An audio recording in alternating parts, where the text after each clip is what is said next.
हम लोग बहुत काल से श्रवण कीर्तन करते आ रहे हैं। ऐसा नहीं है कि हम कल दीक्षा लिए हैं, परसों दीक्षा लिए हैं, हो सकता है कोई लिए होंगे, लेकिन बहुत काल से हम लोग साधन भजन करते हैं।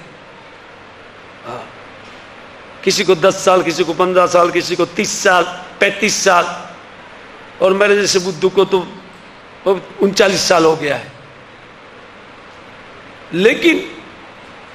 लेकिन क्या मिला है? अगर मिलने के लिए देखे तो मूल भाव छोड़ करके भजन चल रहा है। दास्य चित्त में आता ही नहीं है। हम लोग मालिक भाव रखते हुए भजन करते, हरे कृष्ण हरे कृष्ण। प्रभु बोलते हैं ना कोई, हरे कृष्ण हरे कृष्ण, हाँ, तो प्रभु का भाव आ जाता है, दास का नहीं। हाँ, इसलिए दास्यम को बराबर समझ लेना एकदम उचित है। और उसके लिए जीव गोस्वामी बात बहुत सुंदर मन भक्ति संदर्भ में करते हैं। 304 305 परिच्छेद में बहुत सुंदर वर्णन है, और इसी का अनुवाद श्रील प्रभुपाद महाराज ने इस परपट में रख दिया, डिट्टो कॉपी अनुवाद रख दिया है। लेकिन देखिए, रस तत्व ऐसा वस्तु है जिनको समझे बगैर अगर हम कुछ भी करते हैं तो हम कुछ नहीं करने के तुल्य माना जाता है। इसका अर्थ यह नहीं कि भक्ति कुछ फल देने वाली नहीं है, लेकिन आनुषंगिक फल आता रहेगा जो हमको परेशान करता है और हमारे इन भजन मार्ग में रोड़ा उत्पन्न करता है। यह आनुषंगिक फल ही है। चैतन्य महाप्रभु उनको शिक्षा स्तंभ में सिखाए। चूंकि मूल भक्ति के पौधे को हम सिंचन करना चाहिए, उनको सिंचित करने के टाइम इतर पौधे जो है ना वो बढ़ जाते हैं।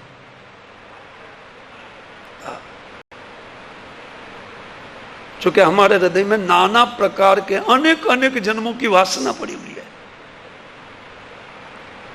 उन वासना की पुष्टि होती जाती है। पुष्ट होती है वासना, न तो सेवा भाव, जिनको दास्य के रूप में गिना गया है, इधर दास्य के रूप में बताया गया है। जयजित दास्य है और समस्त भाव में अनुसूत होकर के भगवान का सेवा करते हैं, इन दास्य के कारण, दासता के कारण। लेकिन जब हमारा भजन साधन जिस प्रकार अभी चलता है उसी प्रकार अगर चलता रहा तो फिर हमारे उन भक्ति मार्ग में केवल रोड़ा ही हम लोग डाल रहे हैं, स्पीड ब्रेकर डालते जा रहे हैं, और उतना ही तकलीफ होगी आगे। यद्यपि कहीं ना कहीं जाकर के भगवान ऐसा कहते हैं ना कि जिनके चित्त में एक बार नाम स्फूर्ति पाता है, जिनकी जिह्वा के ऊपर एक बार उदित होता है नाम, और जिनके कर्ण पथ पर एक बार जाता है, तारति सत्यम, ये निश्चित है कि वो जीव को तारेगा। लेकिन कब पता नहीं है, पता नहीं कितने हजार जन्म हम ये साधन करते हुए निकल जाएगा। इसलिए दास्य को समझना बहुत जरूरी है। आइए श्रीपाद जिस प्रकार समझाते हैं, हम लोग जाते हैं कॉमेंट्री में उनकी, अरे लिखा दासम मन्नत्वम। जीव के चित्त में यह भाव आना कि मैं भगवान विष्णु का दास हूं, इनको दास्य भक्ति बोलते हैं, इनको कहते हैं दास्य भक्ति। हमारे चित्त में ये दास्य भाव कितना चढ़ता है, इसको देखते रहना चाहिए।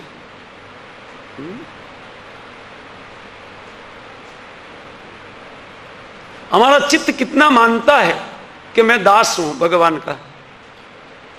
नहीं मानता है, दास हूं। इसलिए उनकी कविता का पाठ कीजिए अमेरिका जाने के पूर्व। उन कविता में सब कुछ मिलता है। वो कितने हृदय पूर्वक इन कविता को लिखे। क्या उतना हृदय पूर्वक हम लोग जप करते हुए, साधन वजन करते हुए हमारा हृदय हमारे साथ है? कितना साथ देता है? ना, बहुत समझने वाला बात है। अगर नहीं साथ देता है तो इन दास्यता की महिमा को समझना चाहिए। इनकी महिमा समझने से उन महिमान्वित हृदय उनको पकड़ने की चेष्टा करेगा कि नहीं, मुझे दासता पकड़ना है। सबसे पहले मैं भगवान का दास हूं, मेरे हृदय में ये कंफर्म होने दो, एक बार कंफर्म हो जाए। इसलिए इनकी महिमा बताते हुए श्रीपाद लिखते हैं आगे, जीव गोसाई पाद कहते, लेकिन सेवा का भावना नहीं है तो बड़े बड़े मंदिर, सहजिया लोग देखिए ना, हाँ, क्या भावना रह गई है? क्या कृष्ण भावना कहा जाएगा उनको? जब बड़े मंदिर बनाने से भगवान के प्रति बहुत भाव है, ऐसा माना जाएगा ना। एक झोंपड़ी में भजन करने वाले व्यक्ति अगर दास भाव उनके चित्त में है, वो सबसे महान है, उनके पास सारा कैपेसिटी है। ये समझना चाहिए। बाकी हमारा वचन हमारे मार्ग में रोड़ा बंद करके आएगा आगे, क्योंकि बड़े बड़े अपराध करते जाएंगे, क्योंकि भोक्तापन का भाव अभी गया नहीं, नम्रता आई नहीं है हमारे चित्त में, हम दास से समझते ही नहीं अपने आप को। श्रवण कीर्तन करते हैं, देखते हैं हमारी कथा में कौन कौन बैठा है। तद एतद् दास्य संबंधेन एव सर्वम अपि भजनम महत्तर भवति इति आह। अब एक बात और आश्चर्यजनक कहते हैं दास्य भाव जिनके हृदय में है, तद एतद् दास्य संबंधेन एव, दास्य के संबंध से ही सर्वम भजनम महत्तरम, उत्तरोत्तर सर्वश्रेष्ठतमता प्राप्त करता जाएगा। अगर दास्य नहीं है तो नीचे गिरता जाएगा। 7 नंबर ऊपर आया है, श्रवण कीर्तन आगे जो भी प्रक्रिया है, अर्चन हो वंदन हो जो भी हो, अगर ये भाव नहीं है कि मैं दास हूं, बस खलास। बाकी आ गया तब तो बोलते हैं बस तएतद् दास्य संबंधन एवं सर्वम अपि भजनम महत्तरम, सर्वोत्तमम रूप में संपन्न होता है श्रवण कीर्तन। प्रत्येक अंग बढ़िया से संपन्न करेंगे हम लोग, लेकिन जब दास्य रहेगा हृदय में तब। अगर दास्य नहीं है, अगर बोलने वाला व्यक्ति का कॉलर ऊपर हो रहा है तो बोलने वाला व्यक्ति साधन नहीं कर रहा है, अपने लिए नहीं बोल रहा है। वो सप्लाई भले ही कर देगा, अप्लाई नहीं होगा, अप्लाई चुक जाएगा, सप्लाई हो जाएगी बढ़िया से। अप्लाई है दासता। श्रीपाद जीव गोस्वामी पाठ लिख रहे, ये तो मेरा कथन मैं नहीं बोल रहा हूं, आप पाठ कर लीजिए। हाँ? अच्छा, कहते हैं तदेतद् दास्य संबंधन एवं सर्वम अपि भजनम महत्तर भवति इति आह। अब एक इस बात को प्रमाण के लिए एक क्वेश्चन देते हैं। श्रीमद् भागवतम 9:5-16 का एक श्लोक बोलते हैं, यह नाम श्रुति मात्रेण पुमान भवति निर्मल तस्य तीर्थपद किं वा दासानाम अवशिष्यते। श्री दुर्वासा जी अम्बरीश महाराज के प्रति इन श्लोक को बोले हैं।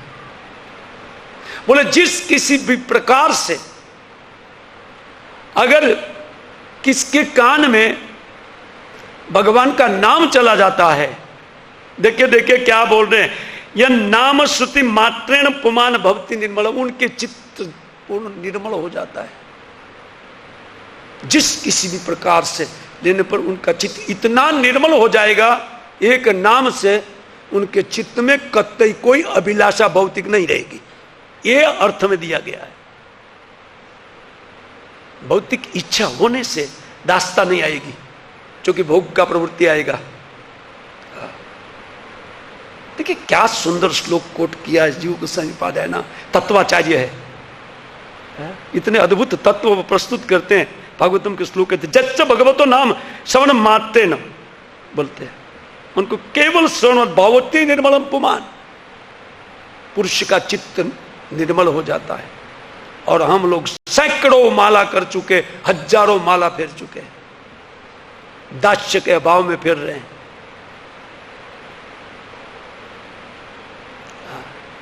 इस दास्यता की अभाव हमारे हृदय को पकड़ा हुआ है और इसीलिए इतर भाव हृदय में आता है।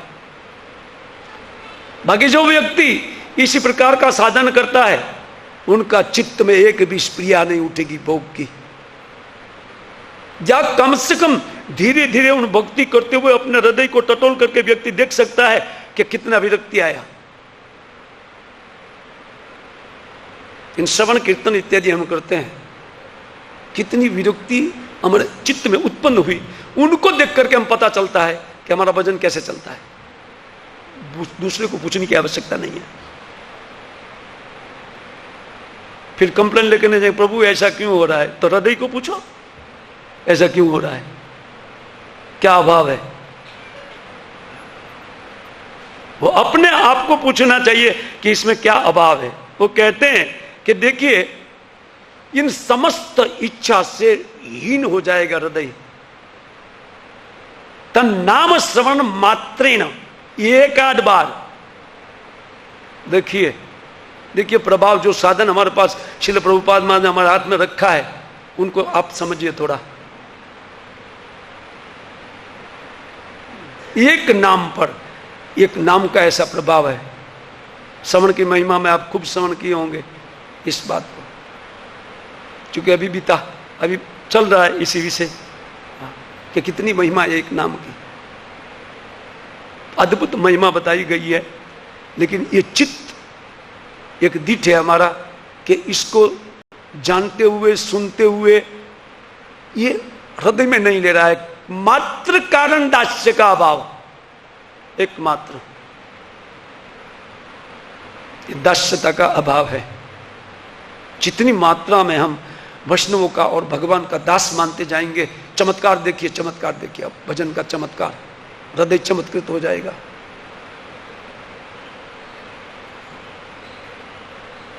आज तक भजन से नहीं देखा हुआ चमत्कार एक दिन में अगर किसी को देखना है, एक दिन निकालिए उसी प्रकार, एक दिन काली, एक दिन, तभी भी लोल्य उत्पन्न हो जाएगा कि नान्य दासता को पकड़ना चाहिए और उनके लिए रोएंगे और उस प्रकार का स्तुति नति जो हमारे आचार्यों के द्वारा दिया है उनकी प्रार्थना में हम लग जाएंगे, खाना पीना छोड़ करके। क्योंकि लोभ, महिमा के अभाव में लोभ उत्पन्न नहीं होता, महिमा चढ़ती ही नहीं अंदर। भाव एक दूसरे प्रकार का है। इससे दास्य की महिमा, ओ दास कौन बनेगा इस संसार में, तो दास बनना वाला सबसे हीन कार्य है। नहीं, भगवान का दास बनना सबसे श्रेष्ठ है। लेकिन तद दासा नाम, उनके दासों का स्थिति हमारे हृदय से पता चलती है। हम अपने आप को दास बोलते हैं। खैर, आगे जाते वो क्या कहते हैं, कहते हैं न तस्य तीर्थपद किम बाद आशा नाम अवशिष्यते। कहते उन तीर्थपद भगवान का कोई व्यक्ति दास हो जाता है तो उनके लिए क्या फिर करना बाकी हो जाएगा। और तंत्र कुछ भी नहीं करने पर श्रवण कीर्तन स्मरण इत्यादि सिद्ध हो जाएगा। यस, उसको श्रीपाद लिखे, मैं नहीं बोल रहा हूं, आगे पढ़िए। क्या अद्भुत महिमा है दास्य का। आज मुझे दास्य का महिमा गान करने के लिए बिठाया कि आप थोड़ा उन दास्य का महिमा का गान कीजिए।